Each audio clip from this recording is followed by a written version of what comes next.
कमर से नीचे जो वस्त्र पहने हो वो फट रहे हो, कहीं पजामा है, धोती है, आदि वस्त्र हैं, कपड़े हैं, वो अपने आप फट, आज के जमाने में तो फटे फटाए पहनते हैं लोग, फैशन।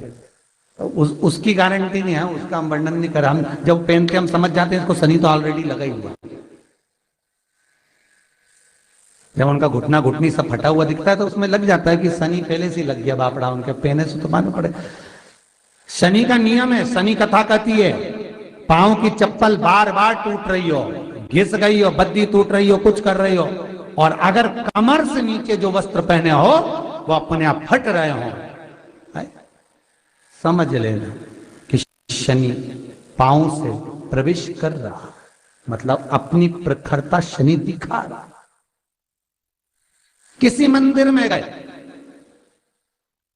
महाराज और वहां जाने पर चप्पल चली गई तो समझ लेना शनि की कुदृष्टि अब पड़ना बंद होना चालू हो गया।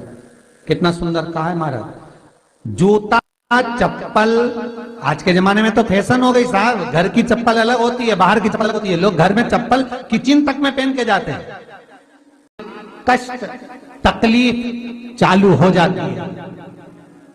तुमने चप्पल क्यों पहनी?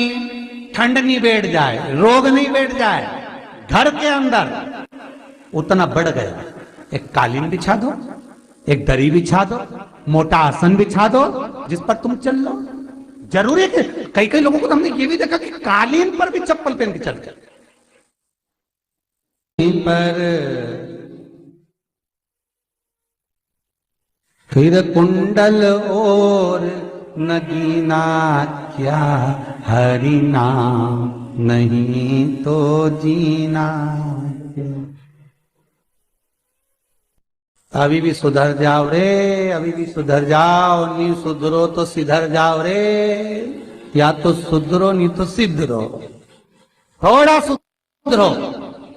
रसोई घर में अन्नपूर्णा रहती है, रसोई घर में शिव महापुराण की कथा कहती है जब भगवान शंकर को मां जगत जननी भोजन करा रही थी, शंकर जी ने वर मांगा था अन्नपूर्णा से, ए अन्नपूर्ण तुम मेरे घर के बच्चों का भरण पोषण कर रही है, इस मृत्यु लोक में जितने मनुष्य जन्म लेते हैं ये मेरे पुत्र कहलाते हैं। तो अन्नपूर्णा ने, शास्त्र कहता है जब घर के अंदर प्रवेश करने के, जब आप घर में प्रवेश करें तो एक कोने में चप्पल को उतार दें, बाहर जगह नहीं है तो घर के अंदर प्रवेश कर कर लेफ्ट में चप्पल को उतार दें, और 7 या 3 कदम के अंदर चप्पल उतर जाना चाहिए घर के अंदर भी। और उसके बाद अगर चप्पल अंदर प्रवेश कर रही है तो राहु केतु शनि के साथ प्रवेश करते हैं, जिसके घर में बीमारी कभी पीछा नहीं छोड़ती। शनि कथा सूर्य की कथा का स्मरण लड़ाते हो, जिन भगवान कृष्ण का आप स्मरण करते हो, राधा रानी का आप नाम जाप करते हो, जिस परमात्मा का आप भजन कर रहे हो, कीर्तन कर रहे हो, नाम जाप कर रहे हो, नाम स्मरण कर रहे हो, उससे तुम्हारा एक संबंध होना चाहिए, एक रिश्तेदारी होना चाहिए। और उससे जब तुम्हारा कोई संबंध रहेगा, उससे जब तुम्हारी कोई रिश्तेदारी रहेगी,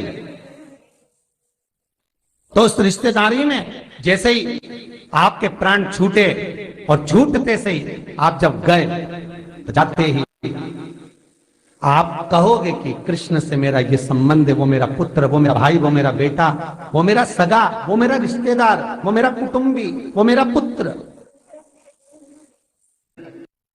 अब बोले, कई लोगों से पूछा इतनी सी कटोरी में एक मठरी, एक खुरमा, और रोज मठरी खुरमा एक साथ नहीं रखती, वो तो आज दिन मठरी का भोग लगा दिया, कल खुरमे का लगाएगी, परसों गुजिया का, परसों पपड़िया का, कोई डब्बे में भरे भराए रखे रख दिया, और एक लड्डू रोज लगा देगी इतना बड़ा।